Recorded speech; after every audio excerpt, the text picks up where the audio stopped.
Të gjithë deklaratat janë paraprake. Ne jemi opozit që kemi faktur. We change the world. E bam në këte. E kemi bërë. Dhe të bëjmë tani e kemi tani më të mundur se kemi shumë më tepër fakte. Ku do thonë ju? Në të gjitha qendrat e mëdha. Në Kongresin e Shtetet Bashkuara, Senatin e Shtetet Bashkuara, në Parlamentin Evropian, në Këshillin e Europës, në Asamblenë Parlamentare të OSBE-s, në ODIHR, pranë qeverive të vendeve të lira. Ka ky popull e drejta e këtij populli do të mbrohet për votën e lirë. Do mbrohet.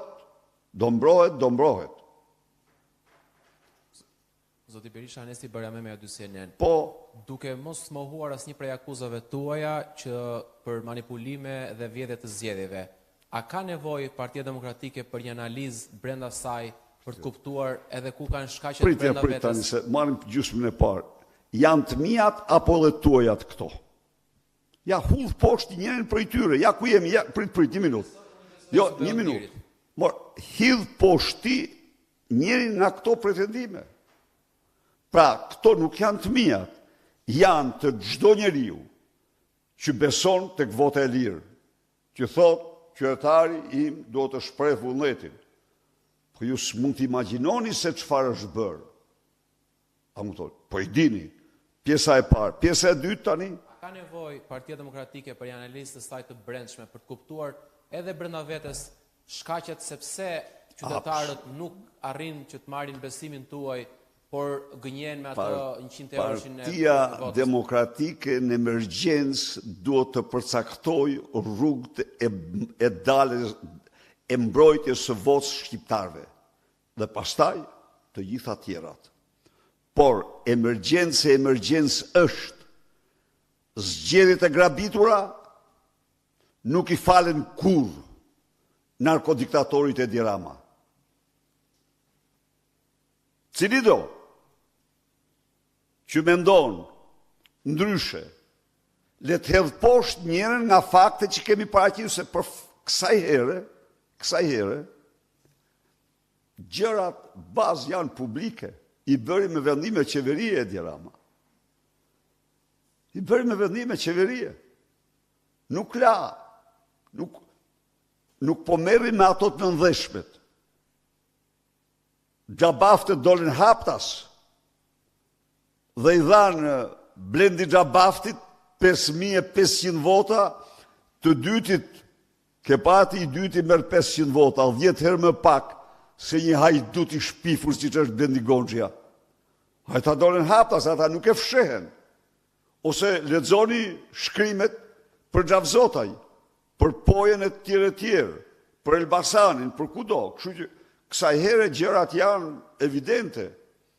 Dhe kjo është luftë të vërtet për vlerën më themelore të lirisë, që është vota e lirë. Besoj se biem dakord për këtë. Dhe unë kam besim edhe tek mediat, që do të qëndrojnë fuqishëm.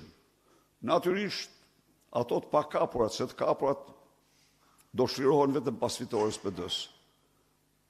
Zoti Berisha, Bekim Vici, Top News.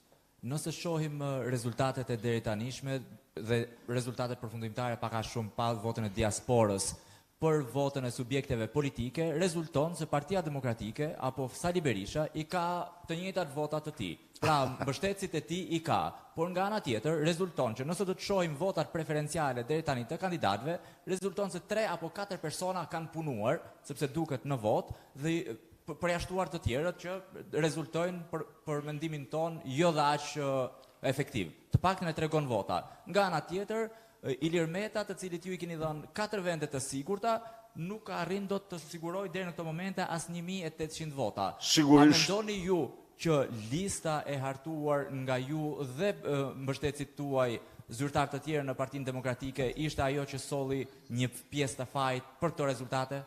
Mendoj se lista e hapur e Partisë Demokratike ka kandidatura të shkëlqyera. Edhe e them këtë me bindjen më të madhe. Ka vajza dhe djem, burra dhe gra me një CV ndër më të admirueshmet. Dhe ju nuk mund të më thoni një prej tyre pse është dhe edhe më thoni për cilin që unë të përgjigjem. Jo, një minutë, të lutem. Tani, ai po flet për listën e hapur, se po flasë për votën preferenciale. Spari. Jo, lista e hapur është e votës preferenciale, apo jo? Lista e mbyllur nuk duket se të Priti ketë punuar minutë. për dhënë rezultate të hapura. Ju ishit e lista e hapur, me sa kuptova unë. Dhe për sa i përket Ilir Mec, sigurisht ati i bëhet lufta më e egër që është bërë njeriu ndonjëherë nga armiku kryesor i votës lirë Edi Rama. Kjo është si është kjo? Majenburg që të mos që të fitoja, kjo dëshmon terrorin politik, efekti terrorit politik ndaj tij. Kjo është.